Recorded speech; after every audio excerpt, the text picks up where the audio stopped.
Good morning guys. Nandito po tayo sa aming backyard garden.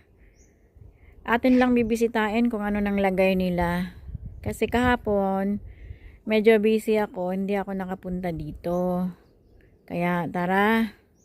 Wow, naglalakihan ang aking mga onions.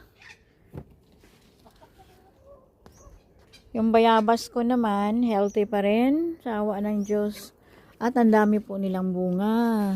Excited na po tayong makatikim nito ng hinog na prutas. Pero sa palagay ko, mga 1 month pa siguro from now.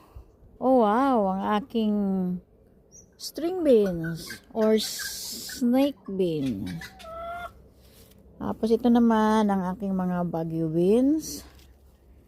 Ayun, namumunga na. Pwede na tayong manguha ng bunga at ating gugulayin. Tingnan nyo, ang daming bunga. Oh, bulaklak.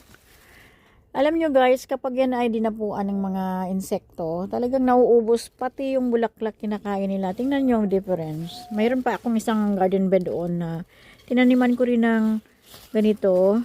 Pero tingnan nyo yung bulaklak. Dati-rati, ang dami niyang bulaklak. Pero ngayon, wala na rin. Kasi kinain ng mga uod. Makikita natin mamaya, pupunta tayo doon. Ito namang aking kangkong, naninilaw, kahit anong gawin ko. Kasi nga, malapit na po ang winter dito sa amin. Ayan.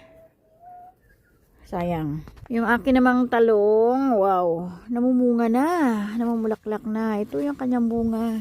Ay, bilog pala to. Yan, bilugan. Yan ang mahirap dito sa sa amin. Bibili ka ng seedling na nakapicture ay mahahabang talong. Yung pala, pag namunga na, hindi ganon. Mabuti pa itong haba ng buhay. Ilang years ko na po itong inalagaan dito. Kapag winter time, minsan nagdo-dormant siya. Tapos ginugupitan ko na lang siya, kinakalabo ko. Pag springtime, sumisibol sila uli. Kaya ayan, ang haba ng buhay niya. Masarap yan, matamis na bell pepper.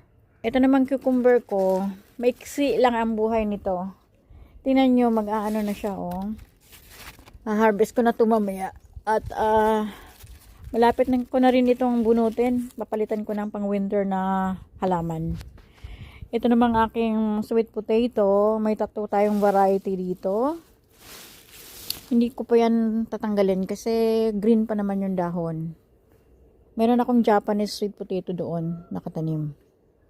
Ating kalamansi. Maraming bunga. Ang ating beetroot. Pwede